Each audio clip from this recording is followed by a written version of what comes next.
Hey everybody, how we doing? Welcome back to another episode of Compi EDU, episode 2, with my partner in crime here, Shinsuke Yamamoto. Hey. Just like to give a little introduction to the camera. Yes, I'm Shinsuke Yamamoto. I work at True Sake. I also work in the wine industry for Fig and Thistle. And I'm here with Alex to talk a little bit more about sake. So currently right now what we're drinking, yes, it's out of a milk carton. It does a body good. Don't knock it till you try it, because when I first saw this, I was like, in a milk carton, what? $10, $10. 900 milliliters at True Sake here in SF. Come see us. I'm here Wednesday. I'm at the shop Wednesday, Thursday, and Saturday. When do you work, Shinsuke? Monday, Tuesday, Wednesday, Friday. Excellent. So this is Hakushika Junmai Ginjo. I get some vanilla on the nose, little cashew. On the palate, I get cantaloupe. I get some mango. I get some papaya notes. A little touch of There's a green lot apple. of complexities in there, but for the most part, it is very quite clean, crisp as well on the on the finish too, and it has a little bit more of I feel a nice roundness for the heat. It kind of whispers out. Absolutely. Yeah. Absolutely. It's not the most smoothest thing out there, but for $10, if you're trying to impress your friends on a budget, this is definitely a sake to. You get what you pay for, this is money well spent for $10. Right. Can't beat it. So, for tonight's episode, we're going to go over the different styles. Tonight we're going to do Nigori, we're going to do Nama, and we're going to do Sparkle. So, last video, we went over the different grades. This video, we're going to go over some of the different styles. So, we're just starting with the 3 that's good for beginners. So, let's start off with Nigori. So we have here. Sparkling. It is sparkling, but it is also Nigori. Yes, it is also a Nigori. Horrible. So this is what they call an usu Nigori. And usu means thin. Might not be able to see it very well with the light, but it only has a little bit of sediment. So yeah, like I said, so usu means thin. So you're just gonna get a little bit of the rice mash to give it that kind of creamy texture to it. And this is also a sparkling, which we'll go into more detail on the sparklings later in the video. But, so yeah, we'll go ahead and let's pour this one up and let's do a little taste. Yeah. Get the flutes there. Dewa Zakura Sir. from Yamagata Prefecture up north. This actual brew won the overall competition for sparkling, the sparkling section. So that says a lot, and they actually just released it last year. And there's a really So on the nose, I'm getting specific reason for that. So on the nose, I'm getting a lot of citrusy notes, lime, lemon. I'm getting a little Coconut. bit of coconut. Yeah. I'm getting some mandarin. What's really nice about this guy is after it's been open for a few minutes, you get some more tropical notes. Banana. I get some kiwi notes. I get cantaloupe. But it still kind of maintains that coconutty flavor too. So as you can see, Lime in the coconut. This is very, very light. The Exactly. bubbles are going to be smaller than, like if you're doing like a sparkling wine, for example. The bubbles are going to be thicker. So, Kanpai. kanpai. Cheers. It's kind of on the drier side too. Definitely on the drier side. So this has an SMV of -3, -4. -3, -4, right? Yeah, which is the driest. definitely- Yeah. On the for the sparklings, as a sparkling, typically they tend to trend a little bit more sweeter, more sweet.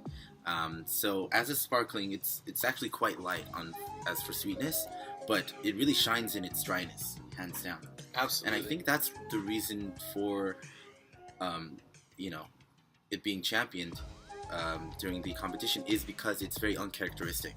So it's not kind of screaming out, "Hey, I'm sweet," or Right. It's not super in your face. So to give you guys a little bit of background, SMV is the sake meter value. So to put it in kind of like simple terms, higher is drier. So anything on the plus side is going to be drier. Anything on the negative side is going to be sweeter. Mm-hmm. So -4, kind of sweet. But we do have some sparkling sakes at True Sake at our shop that are negative 95. Ridiculous. Like Moscato, you know, not to put it down, you might like that, but for me personally, it's a little bit too much. So this is the driest one that we have in the shop. Right. And this is also available in a 720. So this is a 300 milliliter, great for 2 people, just to share, really easy. Nice picnic sake too, or just any occasion really. Yeah. And the thing with the sparkling too, it's a little bit lower in alcohol, so you can kind of have it before your meal. They generally range like 8% around there, 5 to 8%. But some of them can be around the normal range, 15-16%. But this one's on the lighter side. Cheese plates all day, oysters all day. Right? Yes, exactly. Mm-hmm. All right. Polish this one off really Yeah, good. you might have to pour a little less. A little less next time, whatever. Okay, so we're gonna come back to sparkling. So, moving on to some more Nigori. This is Shirakawago. Let's see if we can get that focused. There you go. Let's try it. Maybe the lightest. There you go. Okay, Shirakawago Sasa Nigori. So this is lightly cloudy Nigori. Also this one's on the drier side. I get some blueberry notes. I get some cantaloupe notes. Coconut definitely as well. Very refreshing. So as you can see, there's a little bit more sediment in there than the last one. We'll go ahead and pour it so you can see, get a better visual. We're gonna do the shot glasses on these ones here. All right, gonna undulate it. Yeah. So when you guys get a bottle of sake, what you want to do is tip it upside down because the alcohol is lighter than water. So the alcohol rises above the water. So oftentimes your first sip is going to be a little bit hot, a little bit boozy. But if you just give it a little tilt, then it should even out. You won't have that kind of harsh first taste.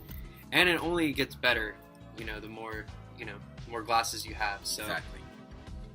So Shirakawago. Yeah. So not too not definitely too thicker thick. from the sparkling usu Nigori that we've had just moments ago. Yeah. So exactly. So Americans more creamier. love Nigori because it's creamy. It's got a big flavor rush, but then it just cleanses the palate. So spicy food works great, cools that palate down. Desserts, especially lighter desserts like cheesecake, things like that. Rice pudding, I agree. all day. 100%. But then on the savory side, fried chicken, jambalaya. I'm going to New Orleans next week. I'm probably gonna bring some of this with me. People might think I'm crazy, but it's also easy to make friends there. So you give them some booze, you give them something they never tried before. Right. Why not? Mm-hmm. Nigori and Nola. Right. Come by.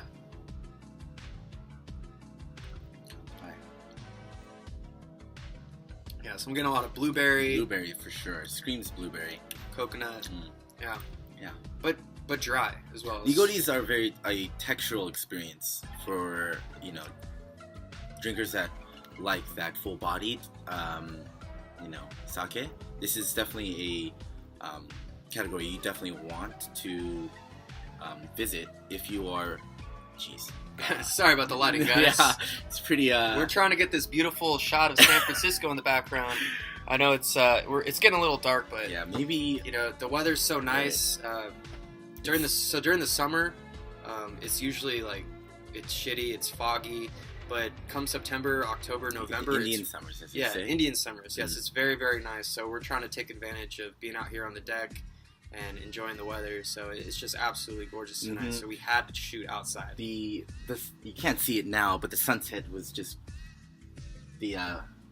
when the sun was setting, it was just glowing out rainbows. So yeah, pink and orange. Right, just it was really nice, but classic California. Yeah, West Coast not sunset. anymore. So, all right, so that's that. Moving on to the Kamu Izumi Summer Snow. So this is.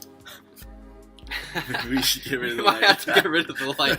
Okay, so we got the Kamu Izumi Summer Snow. Summer Snow.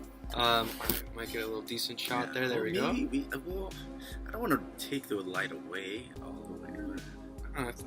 Maybe right here. It's a good place. just needs to be a little bit farther. Right? I agree. So this one is it's a Nama. So we're gonna go over Nama next. So Nama means that it's unpasteurized. So unpasteurized basically means it's still alive. That's Nama. That's like the technical term, still alive. So there's live organisms and enzymes.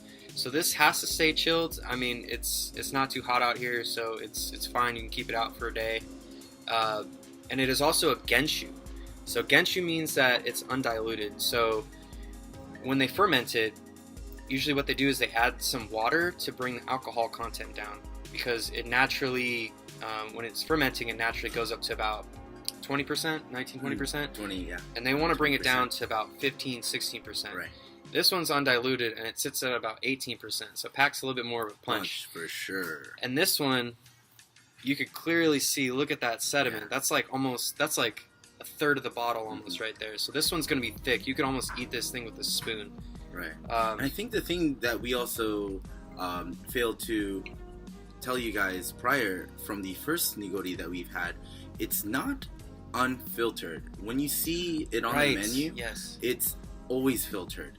And they purposely always put that in there. And so I don't know who started that conversation or what menu did, but to put on your menu to say unfiltered sake, it's quite wrong. And it's not not technically right. Right. Yeah. Right. So Nigori means cloudy. So when they press the sake, they put it in these big bags that look like sandbags. And when they do Nigori, they use like thinner bags that look more like bed sheets. Whereas when they're doing the clear sake, they're using like thick cotton bags that almost look like sandbags. They're really coarse, so you're not getting any of that sediment coming through. Not at all. But unfiltered is a completely different category called Moroka, which we're gonna go over in another episode. So let's go ahead and give this one a shot. Yeah. I love how we're. I'm pretty sure the viewers will like this too. Just us adapting to lighting and no bells, no whistles, guys. We're just we're just trying to promote sake because we love it. That's what we do. Yeah, let me pour. Sorry. See, that's also a very traditional thing. Yes. Is to always pour for not yourself first, but your friends. Yeah. Our boss likes to say, if you're pouring for yourself, that must be really good sake. Come by.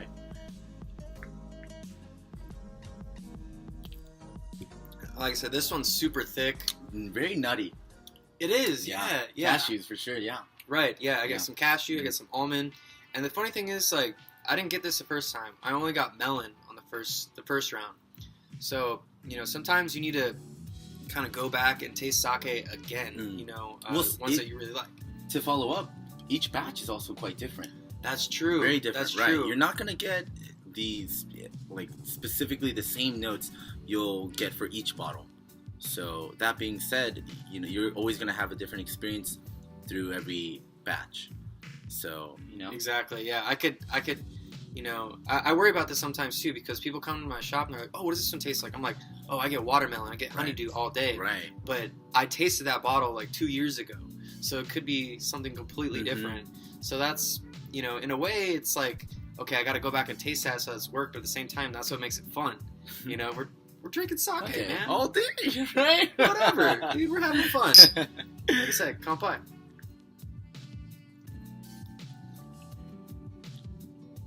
I think that also applies to wine, right? Exactly. I think no wine bottle is going to ever be the same. No batch is ever going to be the same. Technically, going really down to it. Right. Exactly. Even beer, for the most part. I've had beers that don't taste like the last experience I've had from, and I'm just like, what? True, right? True. Something to keep in mind, guys, too, is your palate is always evolving. That's true, too. So something